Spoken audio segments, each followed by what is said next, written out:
Hello, good day. Welcome to our video presentation for Coursework 1.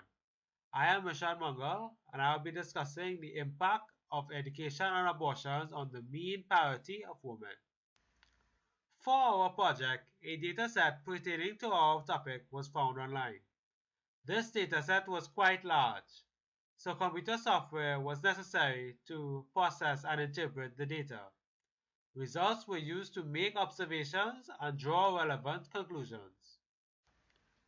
The dataset found online describes how the number of abortions, both induced and spontaneous, can affect a woman's parity. But first, some definitions. Parity is defined as the number of times a woman has given birth to a fetus with a gestational age of 24 weeks or more, regardless of whether the child was born alive or was stillborn. As mentioned previously, there are two types of abortions. Spontaneous abortions, also known as miscarriages, can be defined as the natural death of an embryo or fetus before it is able to survive independently, while induced abortions are abortions that are brought about intentionally. They are usually medical procedures carried out by a doctor. The dataset used was a study among 249 women between the ages of 21 and 44. The study also gives an idea of how educated these women are, depending on the amount of years they spent in education.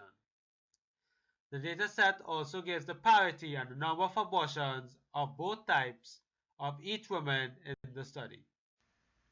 For our project, the IED Rodeo was used, which uses the Python programming language. Python was chosen because it is an easy-to-use programming language that is quite suitable for data science. Python also allows us to take full advantage of the Python packages available, such as pandas and matplotlib. A Python package is simply a directory of Python module. A Python module is simply a Python source file which can expose classes, functions, and global variables. Using the pandas package found in Python, we were able to extract the data from a CSV file we found online. We took the data and stored it in a pandas data frame. A data frame is a two-dimensional label structure with columns of potentially different types. Data frames are easy to manipulate and we can use them to create plots using the data within them, which make it a quite powerful tool in data science. Matplotlib is another commonly used Python package. It is a plotting library, and we use this hand in hand with the Panda data frame structures to create graphs and plot our data. In our demonstration, we go into full detail exactly how we use these two packages in our code. We now look at the results of our project. These plots were generated using the Python programming language and the data from our dataset. Here we can see a histogram which illustrates the age ranges of the women in the survey. Here we can see a third of the women were between the ages of 26 and 30 years old. A quarter of them were between the ages of 35 and 39 years old. Women between the ages of 21 to 25 and 40 to 44 were in the minority, while the majority of women between the ages of 25 and 40. Here we have a pie chart which shows the distribution of the level of education of the women in the survey. There were 249 participants. 12 of these women had 0 to 5 years of education. 120 of these women had 6 to 11 years of education, which was 48.4% of the survey. Finally, 116 women had more than 12 years of education. This was 46.8% of the survey. We can see that most of the women in the survey were educated, with only 4.8% of them having less than 5 years of education. We also generated two graphs, Graph A and Graph B. Graph A shows the number of prior induced abortions at varying education levels, while Graph B shows the number of prior spontaneous abortions at varying education levels.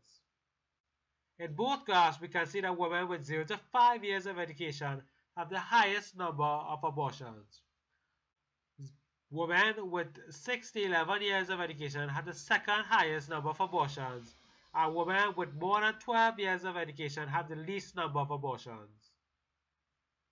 It was observed that the number of abortions is inversely proportional to the level of education.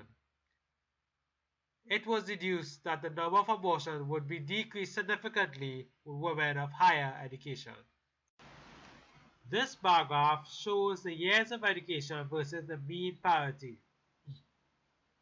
The mean parity decreases with increasing years of education. This tells us that more educated women get pregnant less often than women with lower levels of education. This table shows the total number of induced and spontaneous abortions for women of each education level. It also shows the average number of abortions for each education level.